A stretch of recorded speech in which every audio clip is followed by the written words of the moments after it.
Let's go Broncos! What if I told you the Broncos are quietly gearing up for one of their most dominant starts in years, perhaps even a season that could rewrite the entire franchise's narrative? What if I told you that, behind the scenes, there are signs that Sean Payton has this roster more defined than we've seen since Peyton Manning's time? What if I told you that Bo Nix is not only not hitting a rookie wall, but maybe preparing to break through it? The truth is, the national media isn't prepared for what's about to happen at Mile High. But we are. Insiders see it. Former players are talking. And the numbers? They're starting to tell a story most people aren't paying attention to yet. But you are about to. Because what I've seen in the past few weeks, from press conferences to practice tapes, contract rumors, and roster dynamics, points to one conclusion. The Denver Broncos aren't just looking to compete this year. They're planning to make a statement. Stay tuned, because I'll reveal exactly how this team was built to shock the league, starting this Sunday. But before I give you the full analysis, be sure to like this, only if you've been bleeding orange and blue long enough to remember the glory days. And if that's you, leave a comment saying, "Go, Broncos! My heart bleeds orange and blue." Now, let me show you why this team could be the NFL's biggest standout heading into Week 1. The Broncos opened their season against the Tennessee Titans at Mile High, and history tells us that playing your first game at 5,280 feet above sea level is already a massive advantage. Combine that with a high-powered Sean Payton offense and a defense that's being described as a dream by former NFL players, and you've got the recipe for a hot start. And trust me, this team needs that hot start. We've lost 3 season openers in a row. That's not just a stat. That's a mindset we've got to break. And Sean Payton knows it. He's talked about how hard it is to dig yourself out of an early hole. And remember, last year we started 0-2 and still made the playoffs with a rookie quarterback who didn't even throw his first touchdown until Week 4. That rookie quarterback? Bo Nix. And if you're wondering whether the hype is real, the answer is a resounding yes. Forget what you think you know about rookie ceilings. Sean Payton himself says we haven't even come close to seeing what Bo Nix can really do. And it's not just Payton saying that. We've got heavy hitters like Drew Brees and Peyton Manning co-signing this kid. Payton himself was asked about the dreaded sophomore slump and he shut it down immediately. Bo Nix improved as the season went on. NFL defenses had time to study him, scheme against him, and yet, he just got better. That's not just talent, that's maturity, that's leadership, and that's exactly what this team has been missing. But Nix isn't the only key to a fast start. Running back R.J. Harvey is another name you need to remember. The guy led college football last year with 6.3 yards per carry and broke off 10-plus yard runs on nearly a quarter of his touches. He's explosive, he's dynamic, and here's the kicker, he can catch out of the backfield. That versatility is going to be lethal, especially if the forecast holds and we're looking at a rainy Sunday at Mile High. Think about it, R.J. Harvey out in space, catching passes with former linebacker Cody Barton trying to cover him? That's mismatch city. It could be a long afternoon for the Titans defense. And speaking of defense, let's talk about Nick Bonitto. The Broncos haven't locked him up just yet, but the window's still open. Pat Surtain's deal got done on September 4th last year, so there's precedent. If the Broncos can get Bonitto under a $35 million contract now, it could be one of the smartest moves of the year. Because this defense is legit. We're hearing nothing but praise from analysts and former players who say it would be a dream to play on this squad. That's the kind of culture shift we've been waiting for.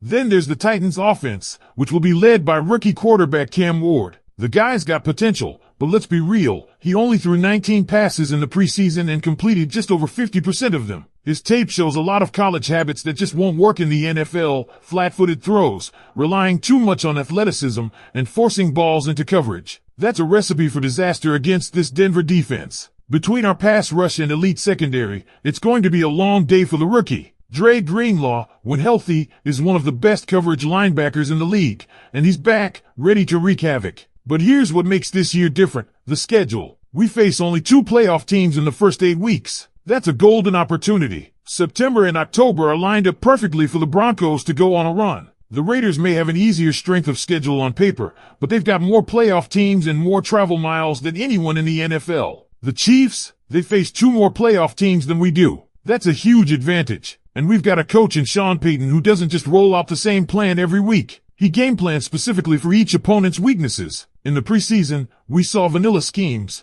but starting Week 1, Payton's real playbook opens up. And then there's the cherry on top. Our ownership group is the wealthiest in the NFL. By a mile. 3 times wealthier than the second-place team. That's not just money, that's power. That means investment in new departments, better facilities, more advanced analytics. That means long-term success isn't just possible, it's expected. Because here's where it gets real. This isn't just about week one. This is about setting a tone for the entire season. And when you look at what's brewing behind closed doors in Denver, it feels like this team knows it. There's a confidence, not arrogance, asterisk confidence star. The kind that comes from preparation, from experience, and from knowing you finally have the right pieces in place. One of the biggest indicators of that? The vibe around Sean Payton. This man isn't treating 2025 like a rebuild. He's treating it like a mission. He's not just focused on fundamentals or long-term development. He's game planning to win now. And that mindset has clearly filtered through the entire roster. The players are responding. The coaching staff is dialed in. The veterans are bought in. And the rookies? They're not just surviving, they're thriving. Bo Nix, RJ Harvey, Nick Benito, these guys aren't just players. They're tone setters, culture carriers. Look at Bo Nix, for example. He's already being talked about as a guy who gets stronger the deeper into the season he goes. That's rare for a rookie. Usually, it's the other way around. Defenses adjust, film piles up, and young QBs fall off. But the Broncos coaching staff has been crystal clear. Bo hasn't even scratched the surface. That's not hype. That's accountability. That's belief. And that belief is showing up in how they're handling roster decisions too. Take Nick Benito's situation. The fact that a new contract hasn't been announced yet doesn't mean the Broncos aren't interested. It means they're playing this smart. There's still a window to make the deal. And if they can lock him up before the opener, it sends a message. A big one. That message? We're building something sustainable here. Because Benito isn't just a solid linebacker, he's a foundational piece of this defense. And if Denver can sign him now, while he's still on the rise, it gives them both flexibility and continuity for the years to come. Then there's the defense as a whole. Quietly, this unit is shaping up to be one of the best in the league. Forget the headlines, watch the tape. The coverage is tight, the communication is crisp, and the pass rush is more explosive than it's been in years. Dre Greenlaw being healthy again adds a whole new layer of complexity for opposing offenses. He's one of the few linebackers in the league who can cover sideline to sideline and hold up in coverage against tight ends and backs. That kind of versatility is priceless in today's NFL. And speaking of the NFL, let's talk about the division for a moment. Because the Broncos aren't just fighting for playoff positioning, they're climbing in a stacked AFC West. The Raiders? Still trying to get their locker room together.